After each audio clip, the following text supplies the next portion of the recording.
Hi everybody, welcome back to Wealth Wednesdays. My name is Janine Rogan and I'm the CEO of the Wealth Building Academy, and today we're going to be talking about the recent Bank of Canada interest rate increase.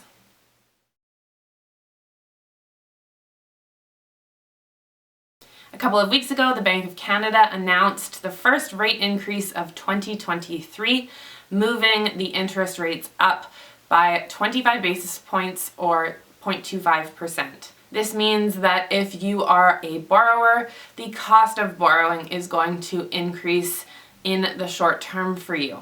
Now, this only applies if you are borrowing on a variable rate mortgage or loan. You will see an automatic increase in the cost of borrowing, either through an increase in your payments and the amount that you have to pay on a monthly basis, or a decrease in the amount of your payment that is going to the principal, which means that it will take you longer to pay that loan or mortgage off.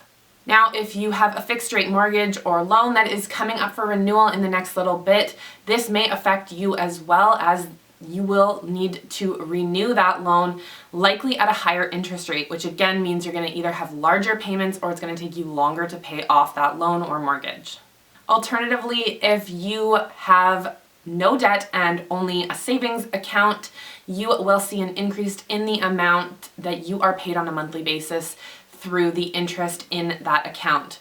We are seeing interest rates as high as over 5% for some of the online banks, and it is important to shop around and make sure that your money is working hard for you. Sometimes some of the larger institutions can't pay as high of interest rates because they have so much overhead. So in times like this, it can be great to look to an online bank to make sure that, again, you're getting the highest rate you can, whether it's in a savings account or in a GIC. This is a great time to look at building your emergency fund, as that 5+% interest rate is going to help you reach your goal faster. What does this mean for the long term? Well, I do believe that the Bank of Canada is done increasing their interest rates. However, I can't see into the future. If I could, I would be on a very warm beach somewhere. That being said, if they choose to hold interest rates stable, we will probably see that until inflation starts to decrease below about 3%. And when that happens, they likely will start to decrease interest rates for Canadians.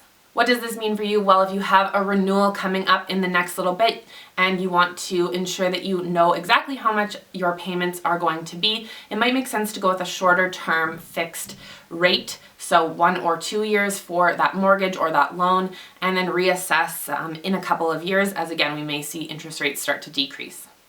If you're looking at a variable rate loan or mortgage, you may actually still see 1 or maybe 2 rate increases. Again, I can't see into the future, so just be prepared that there could be more increases which could cost you more, but ultimately I do believe rates will start to come down.